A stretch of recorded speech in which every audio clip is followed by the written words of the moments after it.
Magandang araw mga kaibigan. Bigyan natin ng reaction opinion itong post, ang balita ngayon.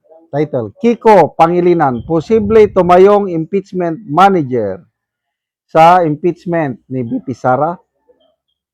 Tatalakayin umano ng mayorya sa Senado ang posibilidad na italaga si Senator Kiko Pangilinan bilang legal mind o isa sa mangunguna sa impeachment proceedings kung tuluyang maiakyat ng Kamara ang reklamo laban sa Vice Presidente.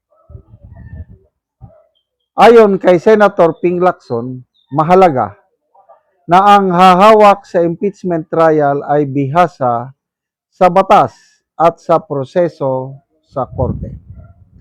Halimbawa, may mga questions of law na pwedeng i-interpret kasi kailangang alam mo yung rules of court. So mas mainam yung lawyer na sanay sa trial. Ipinaliwanag din ni Lacson na ang impeachment manager ay magsisilbing mahalagang gabay sa takbo ng paglilitis upang matiyak na naayon ito sa batas at proseso. I don't know parang very weirdo. Ang impeachment court is composed of 24 senator judges.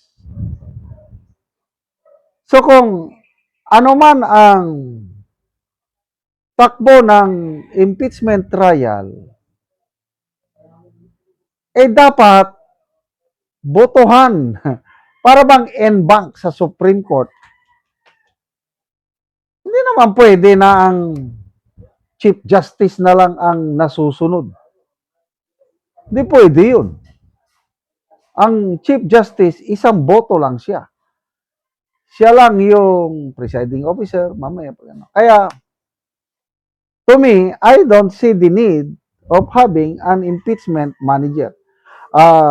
Hindi ko na maalala yung impeachment trial noon ni President Erap Estrada at CG Corona kung may tumayo bang impeachment manager. Ilan ba silang abogado sa Senado ngayon? Magkapatid na Cayetano, yan, Kiko Pangilinan, Marcoleta Escudero. Excuse me. 5. Meron pa ba? Si Senator Amy, nagtapos ng law degree sa UP, hindi siya kumuha ng bar. So hindi siya matawag na attorney, but alam niyang batas dahil parang classmate sila ni Attorney Rowena Guanzon. So pang-anim si Senator Amy na nakakaintindi siya. Nasabi ko ba Marcoleta? Parang hindi Magkapatid na Cayetano, Escudero,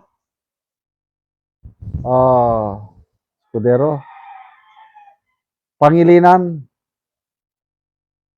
Marcoleta. Tama, 5 lang pang-anim siya Anyway, basta tayo sa mga comments.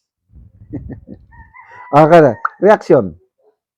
2,700 nag-react, 2,200 ang tumatawa, 297 ang galit, 192 lang ang nag-like kay Lacson. Wala pang 1% ang nasiyahan o naniniwala sa kanya. And then ang comments, ano ba itong? Al-Majid, si Kiko lang ang abogado sa majority but how expertise niya sa trial, hindi naman siya sigurado practicing trial lawyer. Correct. Sino bang trial lawyer? Hindi ko alam kailang ang alam ko, mas maraming experience itong si Senator Marcoleta as trial lawyer. Kailang hindi siya member ng majority block. Epic Solitana, bakit? Baka raw kasi sasabihin ni Soto Bulagana. Jower Bogbog, gusto pang mag-manager si Pinky. Wow, manager. Mabuti bumaba na sa pwesto. Anong purpose ng Senate President? Display? Oh, correct. Ang manager dyan, Senate President, siya na yun.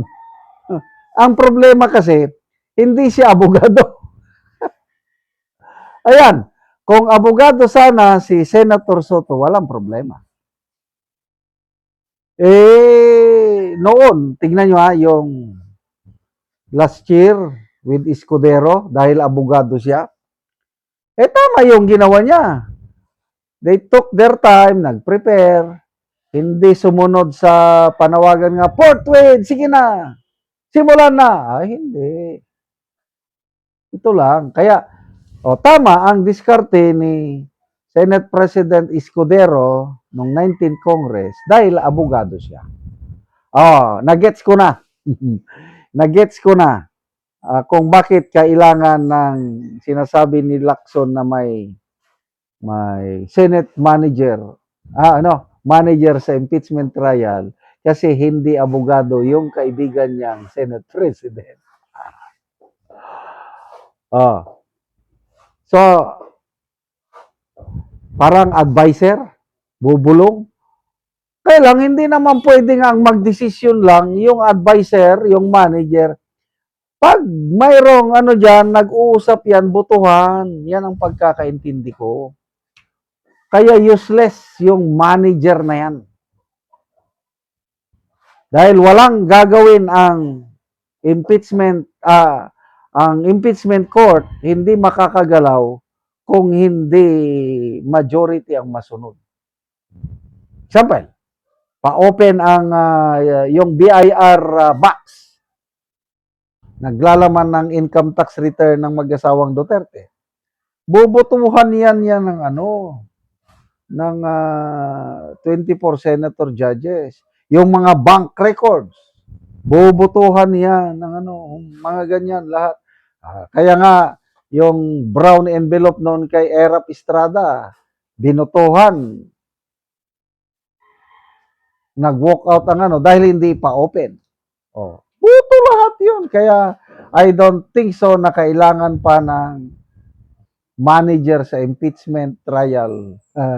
Pag-amin lang na nahirapan ang presidente, Senate President dahil hindi siya abogado. Salamat mga kaibigan sa inyong pagsubaybay sa channel nito.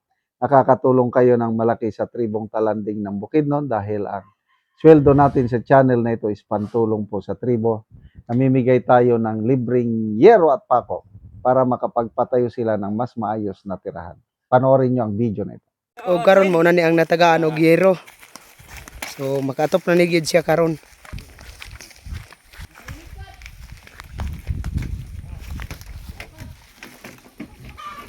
O karon mo na ni ang itsura sa balay sa natagaan na mo og yero. So mga dako na gyud kayo ang buslot sa iyang balay. So mo na ni siya So gisapaw-sapaw na untang yero. Apan di na gyud makaya katoy tungod sa kadugayon na. Daot na gyud kayo. So mauna ni ang ilang kahimtang sa ilang pagpuyo. Karon. O karon pila na ni ka tuig ang imong balay nga inaan ng itsura? Kuan 20 na ni katuig. 20 na ka tuig. So sa kadugayon na nga naman nga wala mo nakapalit og sen. Sud Tungod sa kalisod. Nga wala mo nakapalit og sen. So unsa dayon yung panginabuhian? para lagi. Pag-umara, Mag-umara. mag-uma, So walay kita gihapon. wala Naa na kay estudyante. na So pila na kabuk ang imong anak di ay? duha Duha na. So tanan na naga-eskwela. kana pang isa. Ang isa pa ang ga-eskwela. So dugay na gyud ang kwan kung maglungag mo, magluto mo, magantos na gyud mo sa ulan. Oh, mag-antos na gid mi. Kay wala naman gid mi kay kuan sa palit sa sin. Salamat gid kayo kay nakabot mo. Nakabot po ng hinabang. Salamat gid kayo kay kung pag maglungag mo yan, di na gid mi ulanan kay nakabot naman ang Sin. sin. Mm. Salamat gid kayo tabang sa sin. Salamat po sa kanser. Salamat sa Ginoo nga siya ang nagpanalangin sa amoa. Salamat kayo. Salamat kayo.